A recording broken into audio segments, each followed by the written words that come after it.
Would you have to have a heart of stone not to feel for Liverpool? Yeah, you would. I've never seen a team play so well. I've never seen a manager make such good decisions. I've never seen a team want to win so much for their manager and for their fans and come second. How much do you think they'll regret being in the lead in the way that they were? Yeah. And I can only think about this if I was in that position and thinking about... Have you been in that position now? With your team? I've been in that position and nearly blown it, and know how that feels when you're so comfortable you start looking upwards, and that's where I think for the first time this season Pep was in the position of like, we know how to win titles, but I'm going to do it from a chasing position. From what you've seen, did Klopp make a mistake where you didn't make a mistake because you won it? And I think you could feel that. I think there's one thing I sensed around that time was that they got so excited about winning the title, they perhaps didn't keep applying the very things that were getting there from game to game. And you know what? That's easy to criticise that, but we're football people, and it's easy to get excited about those things. I was going to say, is it got 97 points. Harsh? Is it too harsh? Is it actually unfair to say, although Liverpool had a 7-point lead at one stage, it's unfair to say that they lost it because Manchester City was so exceptional? That is exactly it. Two of the best teams of our era at the same time. That Liverpool team. And the thing about both teams are there's no egos. We'll talk about Manchester United later on, but there are no egos in it. There's top world-class players, but both of those groups have no egos in them. And for me, to get 97 points, they lost one game. They lost one game. Now, with the squad, and by the way, he's just added to his squad this season. Yes, he spent money, but mainly Van Dijk and the goalkeeper, Alisson, this season. He's built something there over a long period of time, but they didn't lose it. Whoever won that title yesterday absolutely earned that title. There has to be a point, and I didn't see it, and you've not seen it. Only a manager could see it, that maybe there was a moment with a managerial eye. Emma's seen something, or she may have seen something that... I've got to agree with you. It was the collective. I agree with what Liam's saying in terms of Man City were exceptional. Oh, yes, I agree with it. I think 100%. When you're in that position, the most important thing to do when you've got excitement around that is to temper it massively. Because it's just human to feel that way. And that's not a criticism of Liverpool. They've been absolutely exceptional. Yes, we can't knock But the reality is they were 7 points, almost 3 games ahead. But Manchester City won 14 games in a row. No, and at the time where Liverpool started and struggled, I don't think it was about excitement. If you look at the time where they struggled and dropped points, when was it? February, coming off the back of a World Cup season, Liverpool style of play is high intensity, high energy. They were flat in that period, but they've had to put their foot on the pedal through the whole season. They got 97 But what points. differs for Man City? Man City manages to sustain that level of performance with a game every 3 days. Do you know the difference between Manchester? If you watch Manchester City build and play, they can rest in possession better than Liverpool. Granted. And over a long course of time, from a physical capability point of view, Manchester City were always better equipped over a long season to win the title. I think that's a valid... I think there's validity in that argument. I'm saying once you get into that position, 7 points clear, they've all played an equal number of games, all have equal number of players that have played in the World Cup. Granted, the playing styles are different in terms of the resting without the ball. They're the marginal differences. I'm just saying when you're in that position and you start to see that, not being able to close that out, I think what I'm saying will haunt them. Oh, definitely.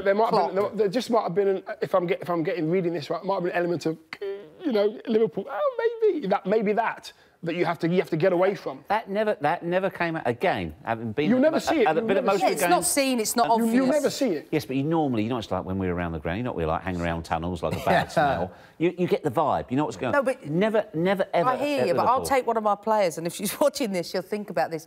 She too did it. It was if we win tonight, we go 10 points clear. Yes. That's the danger. Yes. That right there, that mere thought is the killer.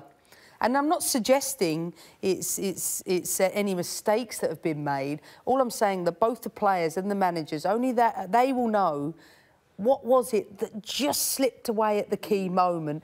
irrespective of how fabulous their performances we're talking I mean, nothing at all. First time the top two have ever had more than 90 points. 97, 98. I know. It's unbelievable. I guess I always talk from the position of a manager, and that's what I'd be going through in the summer. From a position of a manager and a coach and an enthusiast, an enthusiast. How do the others get closer? If you're sat in, let's say, Chelsea, Arsenal and Tottenham, we'll come to United separately, how do they get closer? And what sort of season have those three had? Let's start with Chelsea. Well, you have to. We're always going to judge other teams' performances and seasons now on City and Liverpool that are way out there. And I don't think Chelsea and Arsenal, and Man United especially, are going to get anywhere near them two on a window. They need 2, 3 windows. They need to get the right people in, get the deadwood out. It's so difficult to say who's going to do it, because Leicester won the Premier League, you know, not so long ago on very little money.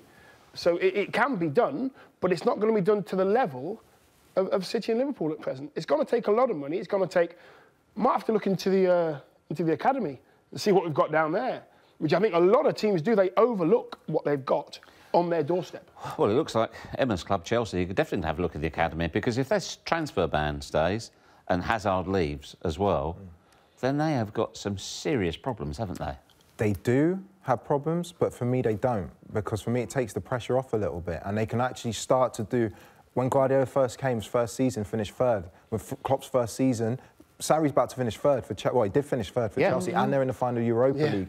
Emery, I think, has done a fantastic job. If you want to have consistent success, there has to be an understanding of time. Even Pep Guardiola, with absolutely lauding his team, I remember them getting absolutely hammered 4-0 at Everton, and everybody was questioning his style of play. I remember Klopp having lots of injuries at Liverpool. Everyone questioning his training methods. You need time, patience, and understanding of a long-term process.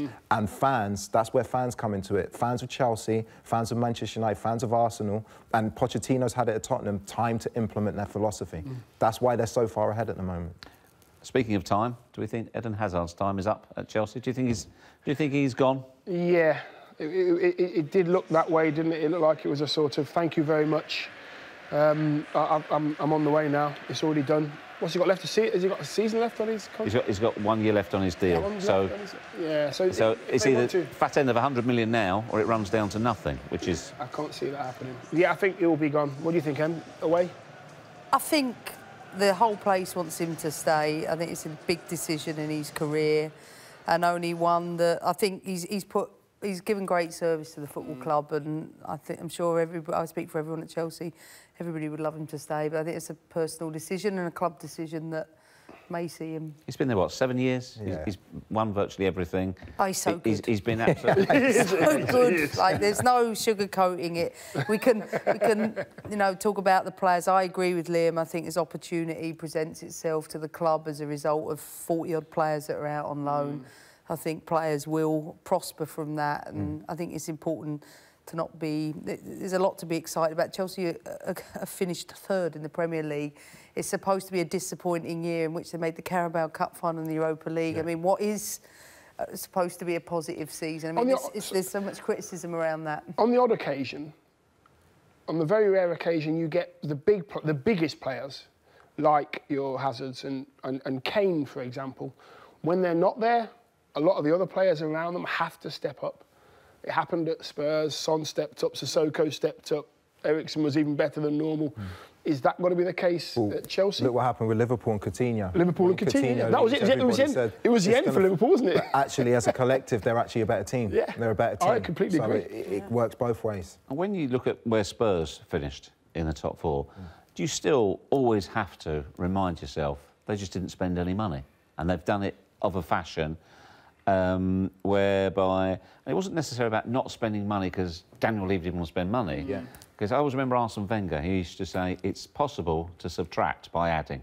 100%. I.e., if you've got a good group, if you spend money for the sake of it, bring somebody in, and it changes the whole dynamic of the group. So given what Tottenham not have spent, but haven't spent there, to finish fourth is outstanding, isn't it? Yeah, it is. I think it's, you know, we talk about Man City.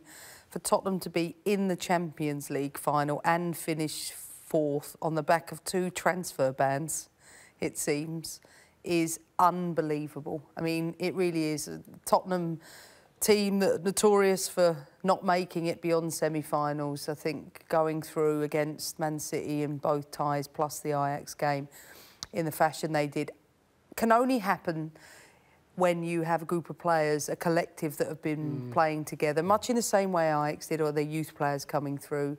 Regardless of the players at Pochettino's disposal, they are players that have been in and around that environment week in, week out for the past 2 seasons and beyond.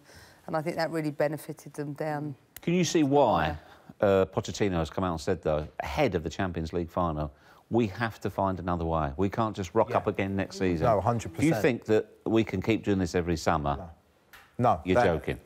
I think he's earned the right now to spend whatever he wants, whatever is realistic to that football club, because they've still finished 4th. We spoke about Liverpool and Manchester City and their qualities. He's performed an absolute miracle at that football club. I absolutely love what he's done there. If you're one of the best managers in the world, you want to be able to compete. He'll be watching Guardiola and Klopp competing for a Premier League title, saying, I'm in that mould. I'm as good as those two, but I need the tools to be able to do it.